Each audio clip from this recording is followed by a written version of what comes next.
श्री स्वामी समर्थ। नवीन दिवसाच्या नवीन शुभेच्छा। कशा आहात तुम्ही सर्व? ठीकच असणार, ठीकच राहा। आणि आज आहे नवरात्रीचा पहिला दिवस आणि तुम्हा सर्वांना नवरात्रीच्या हार्दिक शुभेच्छा। तर इथे बघा माझं पार्सल आलेलं आहे। तर पार्सल काय बोलवलं आहे तुम्हाला समोर माहीतच पडणार। तर मोठ्या पार्सलसाठी अशी गाडी येते।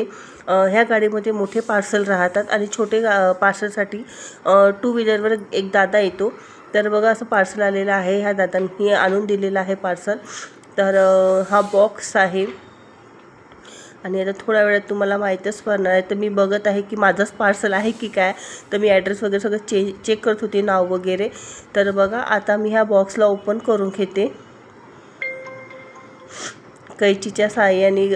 बॉक्सला ओपन करते आणि कोणताही पार्सल येते तर मी खूप एक्साइटमेंट राहते त्याला ओपन करायसाठी।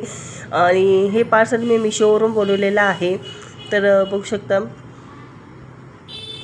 आणि खूप छान भेटलेला आहे मला, खूपच छान भेटलेला आहे। प्राइस वाईज पण खूप बेस्ट आहे आणि बघू शकता असे रॅप केलेलं आहे छान मस्त। आणि झाकणसुद्धा एअरटाईट आहे आणि एका बॉक्समध्ये असे 3 सेट आहे आणि पूर्ण मिळून असे 24 डब्बे आहे। कारण की किराणा वगैरे आपण जेव्हा स्टीलच्या डब्यामध्ये भरतो, माझे स्टीलच्या डब्यामध्ये राहतात धान्य, कडधान्य, तर ते दिसतच नाही कुठे काय ठेवलेलं आहे। तर त्याच्यासाठी मी असे कंटेनर बोललेले आहे की आपल्याला माहीत पडणार कुठे काय आहे म्हणून।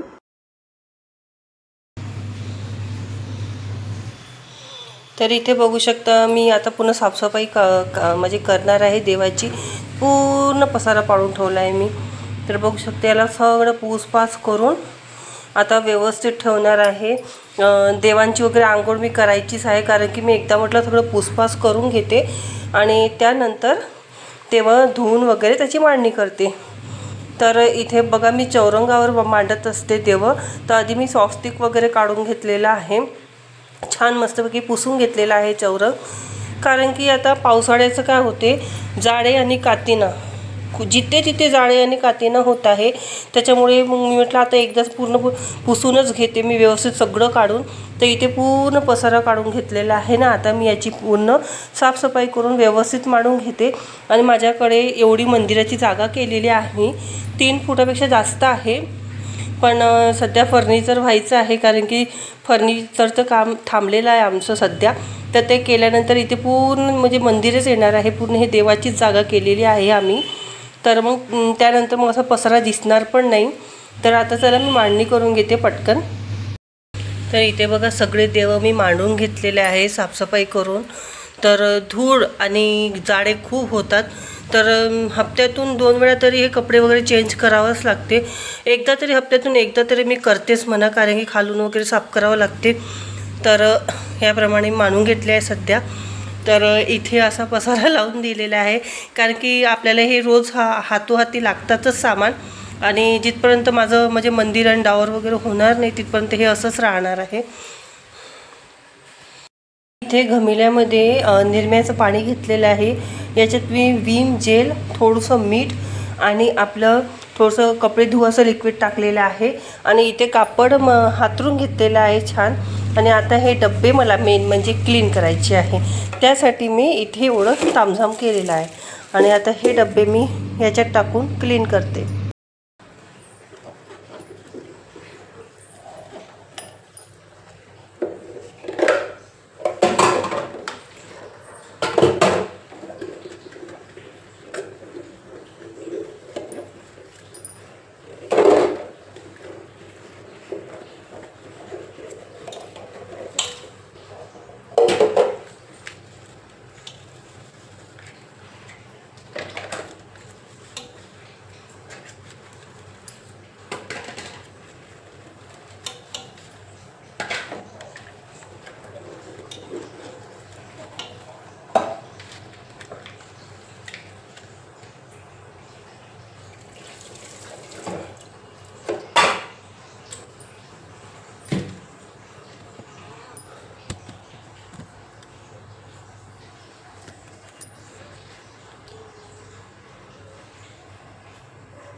तर आता बघू शकता तुम्ही छान कपड्याच्या साह्याने मी पूर्ण डब्बे घासून घेतलेले आहे. तुम्ही ताराची घासणी लावू नका आणि सॉफ्ट स्क्रब लावा, कारण की रॅशेस पडले तर हे कसे प्लॅस्टिकचे डब्बे आहे तर रॅशेस पडतात ताराच्या स्क्रबनी आणि हार्डली आपल्या छान रुमालाने खूप क्लीन होतात, खूप स्वच्छ क्लीन होतात. तर बघू शकतात मी थोडं मीठसुद्धा टाकलेलं होतं ह्या पाण्यामध्ये, तर त्यामुळे बघू शकता आता माझे कंटेनर पूर्ण वॉश झालेले आहे आणि छान मस्तपैकी मी धुवून घेत आहे. आणि ते चेक पण करत होते की मी कोणता डब्बा म्हणजे फुटलेला आहे की काय म्हणून, तर माझं जवळजवळ चेक करणे सुरू होतं. तर बघा पूर्ण डब्बे असे वॉश करून मी ह्या कापडवर असे उलटे ठेवून दिलेले आहे आणि फॅनसुद्धा लावलेला आहे की लवकर ड्राय होऊन जाणार.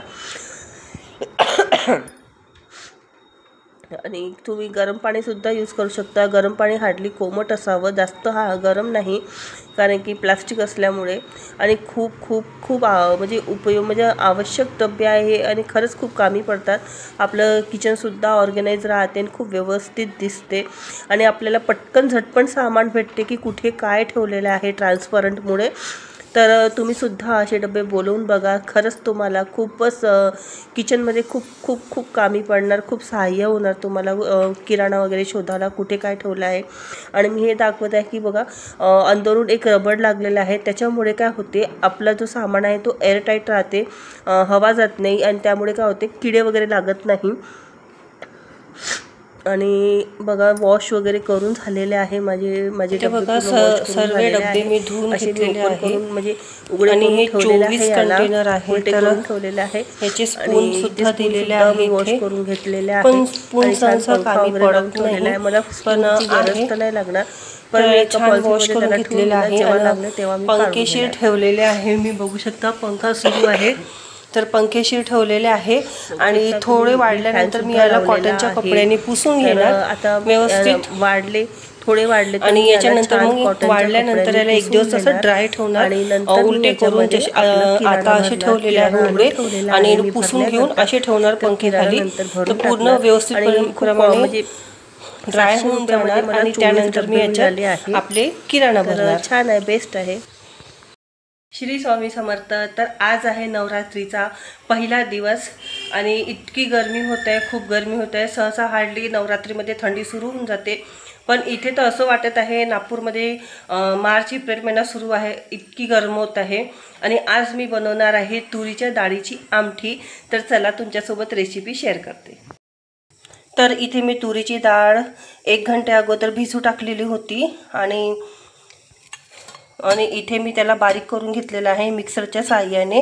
आणि पाणी नाही टाकलेलं आहे, याच्यातूनच काढून मी याच्यात टाकलेलं आहे, पण पाणी नाही टाकलेलं आहे. तर त्याला बारीक करून घेतलेलं आहे, याला पण बारीक करून घेते छान. तर इथे बघा कांदा कापून घेतलेला आहे मी बारीक, टमाटर कापून घेतलेला आहे, आणि तुम्हाला याच्यापेक्षा बारीक लागणार तर तुम्ही बारीक कापू शकता.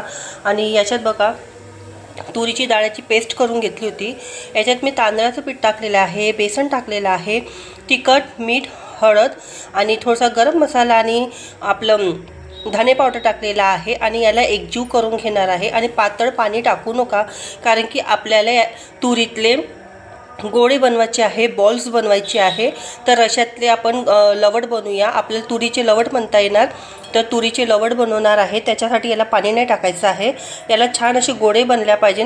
तर त्याच्यासाठी मी हे असं मिक्सचर करून घेतलेलं आहे. आता एकत्र करून घेऊ याला. आणि इथे गंज तापायला ठेवलेला आहे, गंज जास्तच तापलेला आहे, तर याच्यामध्ये मी आता तेल टाकून घेते. तर इथे बघा मी बेसिक मसाले टाकून घेतलेले आहे. लाल तिखट आहे, काश्मीरी लाल तिखट आहे, मीठ आहे, हळद आहे आणि गरम मसाला आहे आणि कसुरी मेथी आहे, आणखी बाकी काहीच नाही आहे. आणि आता टमाटर वगैरे बारीक झालेलं आहे, तेलाची तर्री सुद्धा वरती आलेली आहे, बघू शकता तुम्ही.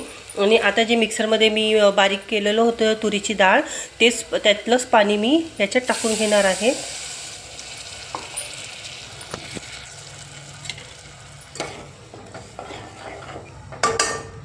आणि तुम्हाला जेवढं पाणी लागणार तेवढं तुम्ही टाका.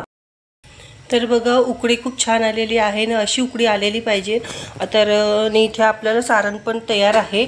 तर याचे आता गोळे बनवून मी याच्यात टाकून घेते.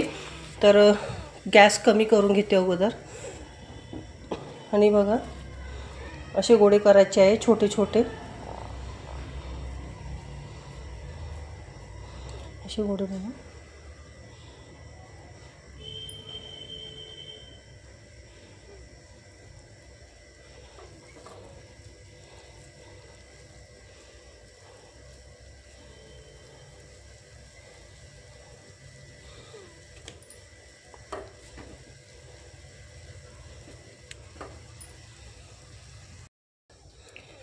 तर बघू शकता मी सगळं गोळे टाकून दिलेले आहे, हे बघा. आणि आता भाजी छान शिजू देणार आहे 15-20 मिनटं आणि त्यानंतर मग भाजी आपण बंद करून घेऊया.